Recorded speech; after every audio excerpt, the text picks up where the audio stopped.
Hello everybody and welcome back to Minecraft. So this is actually a post-commentary episode because I was on vacation and I got sick while I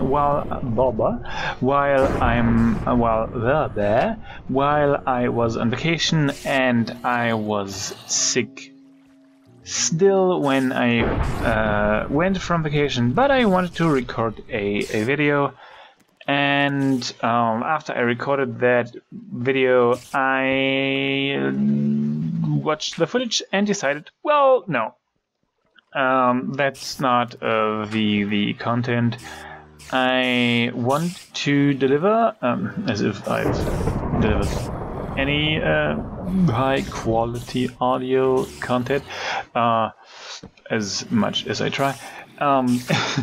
Anyway, but so this is the reason why I'm going to record now a post-commentary video, and this is the second attempt because my first attempt was using the same program. Ooh, my headphones are a bit squeaky. Was using the same program I do my video editing in, and it didn't work. So now I'm using an external program to record that. And yeah, in the original commentary track, my voice sounded a little bit crummy, broken, as if you would clean a frying pan with a steel sponge. Anyway, so the most important thing is the food incentive, where I'm writing down all the food I threw away, and at the end of the year I'm going to donate the new value of all the foods I threw away in the last 2-3 months until the end of this year, to a food charity of my choice. So in case you know any good food charities, just post them in the comments. And well, so, and the update on that is because before I went on vacation, I made myself some tea, and that was actually the day I had to get on a plane, or the day before, I don't know. But I made myself some tea, a huge it's not a can, it's called differently. I should have looked it up anyway. And before I had to get on, actually not on the train, to the airport, I had a little bit of tea left, but I didn't want to let it sit there for 2 weeks, or at least 1 week.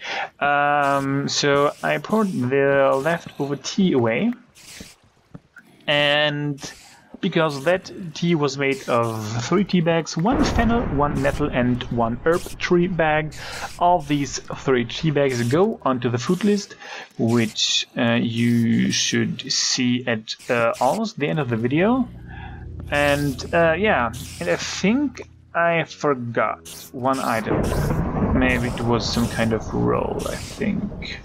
Anyway, the complete food list is in the video description in case you want to take a look yourself, and maybe estimate what they cost.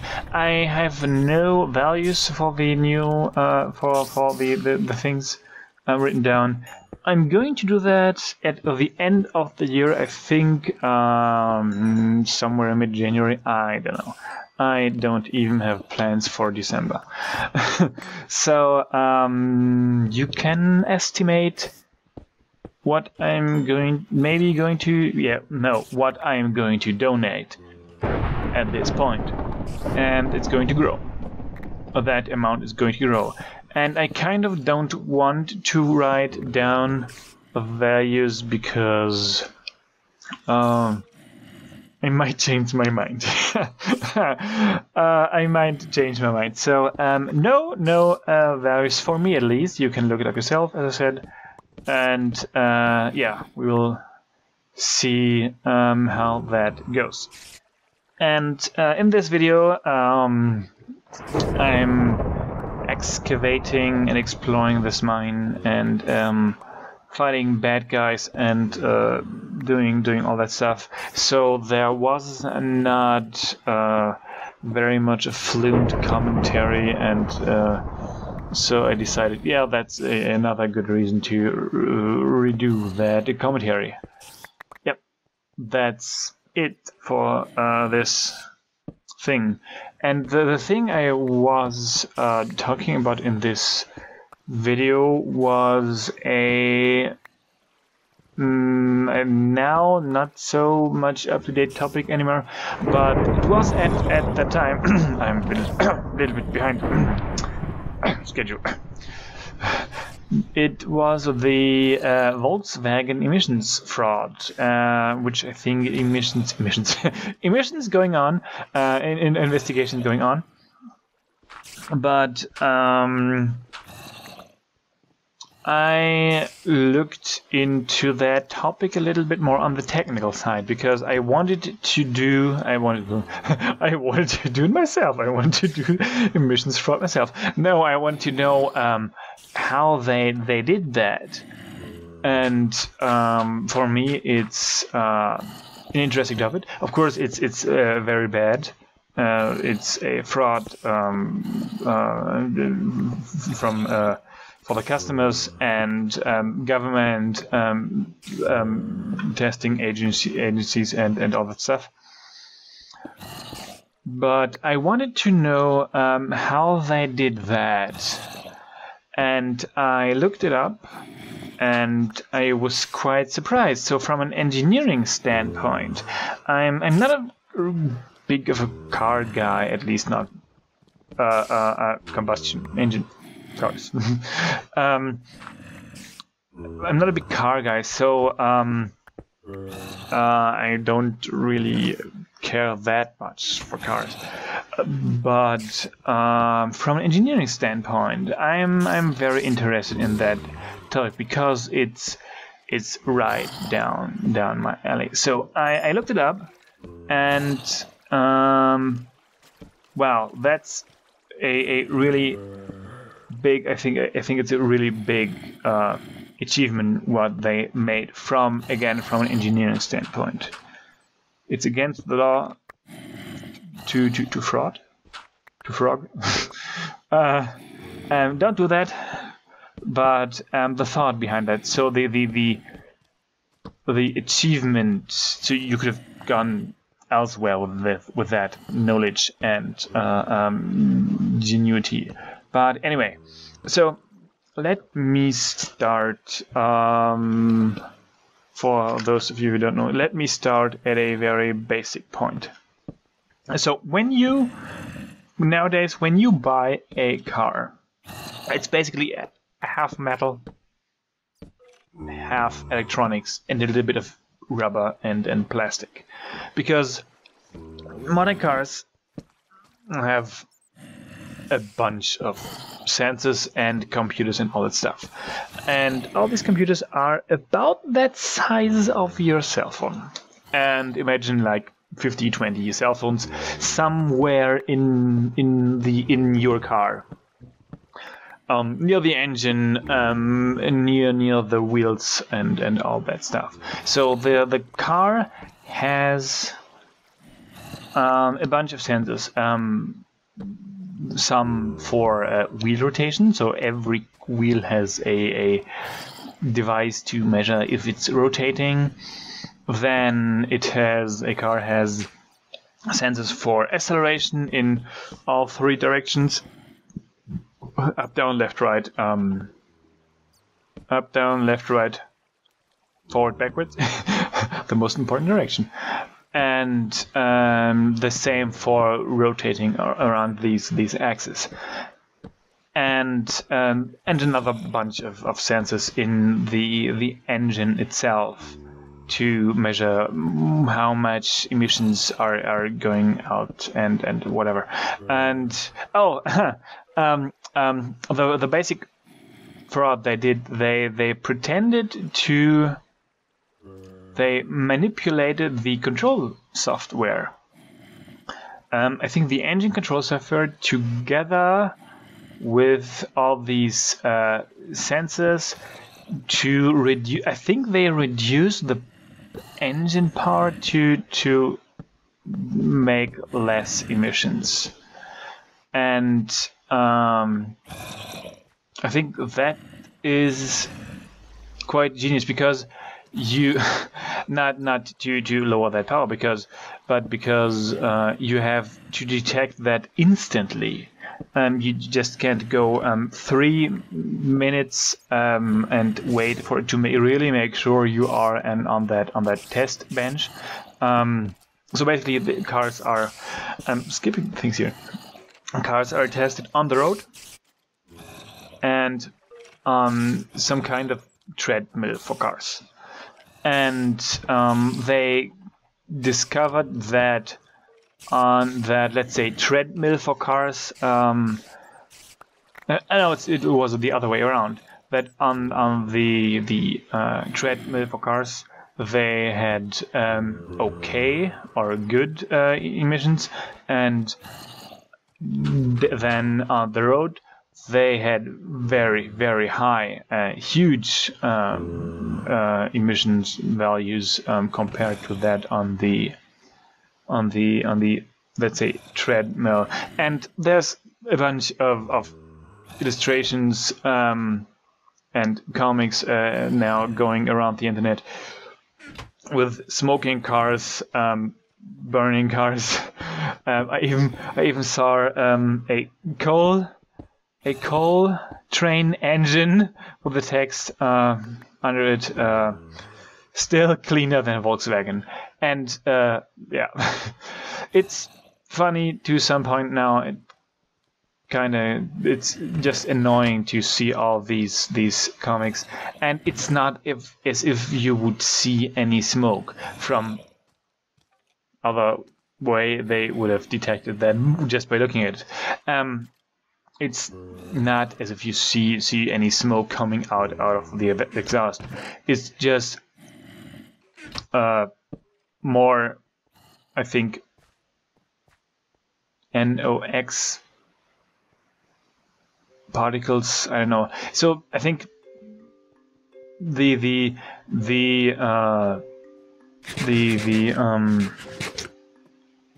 norm value of the standard value for the emissions is maybe 15-20 milligrams per kilometer, mile, or whatever. And I think these engines were at the 500, 600 maybe. So that's nothing you can see, but you can detect it, and in the end you can measure it in the atmosphere, or you can see that by climate change or people getting headaches or something like that. Yeah. So, but the state of the car, that it's actually on the test bench, has to take place within seconds, maybe 2 seconds, 1 second, or at least immediately. So I think that's a great thing, and I think they use all the acceleration sensors with them, because when the engine is running, but you don't measure any acceleration, it's quite likely that you are on that treadmill and not on a real road. And I think that's a very good achievement from an engineering standpoint. It's still bad that they did that, and I hope they don't destroy their own market, because German engineering is good. They make a good number of products. They make high value, high engineered things. It used to be, or it is now, that for I think the most of the 20th century and now carried over to the 21st century. But I hope they don't destroy that trust in their engineering capability. I kinda hope that it will show in their quarterly report that they sell less cars, and I hope they can boil it down to that engine fraud they tried. But yeah, and that's this, let's say, plan to write that program. It's not one engineer. It's not a group of engineers. I think I read that they said that during the time they were given and for the money they were given, it wasn't possible for them to make the engine better, so they wrote that program, which is kind of a cheesy excuse, and but I'm sure it wasn't the engineers alone. That's not a person who can decide that on his own, just to say, oh, write a program, everything's fine. No, I think that's a order from a higher seat, whoever that might be. One was already kicked out, and I hope there will follow a few, and maybe even some of the responsible people will remain on their seats, which is tragic, but I think it happens. And it kind of sheds a bad light on, I think, all the car manufacturers, because I don't think we are basically working on the same technology here. There's just different snitches of maybe a screw there, which can be adjusted. And I'm sure that the moment the car manufacturers, the other car manufacturers discovered that, they started to rewrite their programs to be able to not detect them, to be able to not to be detected. Oh, you know what I mean. So yeah, and I think the most scary thing, or the most shocking thing, is that when you look up which brands belong to Volkswagen, it's almost all of Europe. It's almost all of Central Europe, Sweden,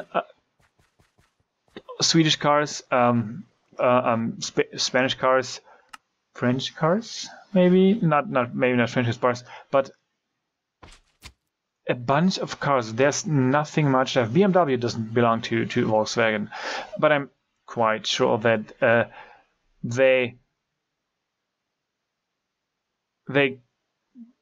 at least have thought about doing that. I don't want to blame preemptively anyone for doing such a thing, but I'm sure they at least thought about doing that, and I'm sure there's a lot more cars that actually have this kind of emissions fraud in them. Maybe done a little bit better, so they are not detected immediately. But it's kind of bad, because when you don't trust them, so what do these emissions tests even mean? And I think the whoever is responsible for making these tests in the United States actually said they are going to change their test procedures, and yeah. So I hope people will learn from that, and I hope this doesn't happen again. And I'm sure this is going to die down the next few weeks, and nobody's going to hear about that until maybe a little article in the next newspaper which says who this or that was found guilty about that, and went to jail or had to pay whatever. Anyway, don't we have nice topics here? Anyway, so that's it basically. What I want to say. I'm talking for 20 minutes now about cars and cars emissions and engineering stuff and the consequences. All right, so the remainder of the episode, and maybe it already passed, I don't know.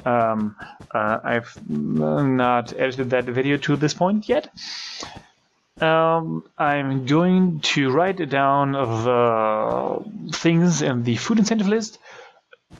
I think I forgot one item, and I think I'm going to. No, I don't tear my house in this episode. I did that off camera, but what I did was build a tent for temporary living in that tent. So I think in the next episode I am going to rebuild a house, bigger, better, greater, and I made some drawings. So look forward to that, and in the meantime, thanks for watching, thanks for listening about that strange topic, and I hope I will see you next time. I'm waiting. Sure.